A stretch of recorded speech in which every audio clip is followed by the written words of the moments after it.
और पिता हमारे पूज्य हैं। अच्छा, बुढ़ापे में बुद्धि का फर्क हो जाता है, निर्णय में चिड़चिड़ाहट पैदा हो जाती है, स्वभाव में रुक्षता आ जाती है, सोच विचार की कमी भी हो जाती है। हमको उनकी बातें नहीं ध्यान देनी। वो गाली दे रहे हैं, वो निंदा कर रहे हैं, दो रिश्तेदार आए उनसे तुम्हारी निंदा, तुम्हारी पत्नी की निंदा, आपको सब सहना है, उनकी सेवा प्रधान रखनी। ये धर्म पूर्वक आपका गृहस्थ जीवन निर्वाह हो जाएगा।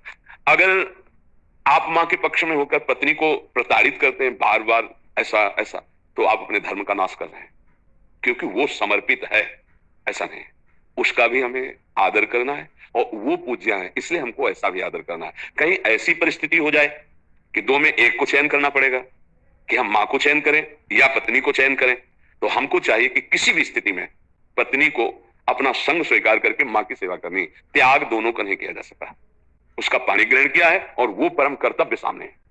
अगर पाणी ग्रहण किया हम त्याग कर देते हैं तो वे विचार प्रवृत्ति में चली जाए, गलत मार्ग में, तो हमारा जीवन खत्म हो गया, क्योंकि पाणी ग्रहण किया। अगर पति पत्नी मां का त्याग कर देते तो हमारा धर्म नष्ट हो गया।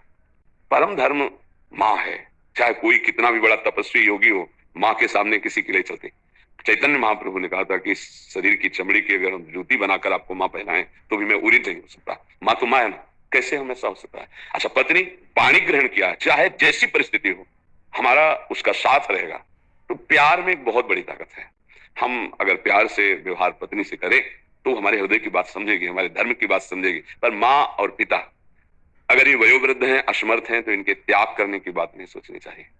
हाँ, वो समर्थ हैं और भाई हैं और सेवा कर रहे हैं, पत्नी के कारण ऐसा लग रहा है तो हम दूरी व्यवस्था कर देते हैं, पर उनकी सेवा में पहुंचेंगे।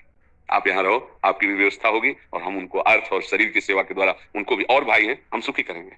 ऐसा अगर नहीं है तो फिर हमें ये प्रेम व्यवहार करके बैठाना पड़ेगा कि माता पिता को ऐसा कष्टप्रद जीवन, वो बाहर जाए, अनाथालय में जाए, या वो फुटपाथ सेवन करें ऐसा, या उनकी मार पिटाई, नहीं नहीं, ये तो घोर अधर्म हो जाता है। और फिर या फिर बहू आई है, सास ससुर पति मिलकर के उसके साथ अत्याचार, व्यवहार, मारपीट का गाली, ये भी बिल्कुल नहीं। ये सब धर्म विरुद्ध आचरण है।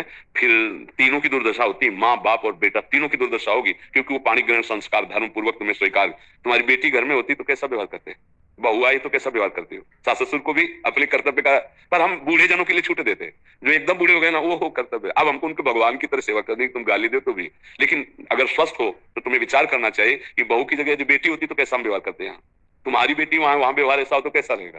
तो अगर हम विवेक पूर्वक, विचार पूर्वक देखें तो गृहस्थी बड़ी सुख पूर्वक संसार से तरने का उपाय है। सुख पूर्वक आप एक घर में सदगृहस्थ की भांति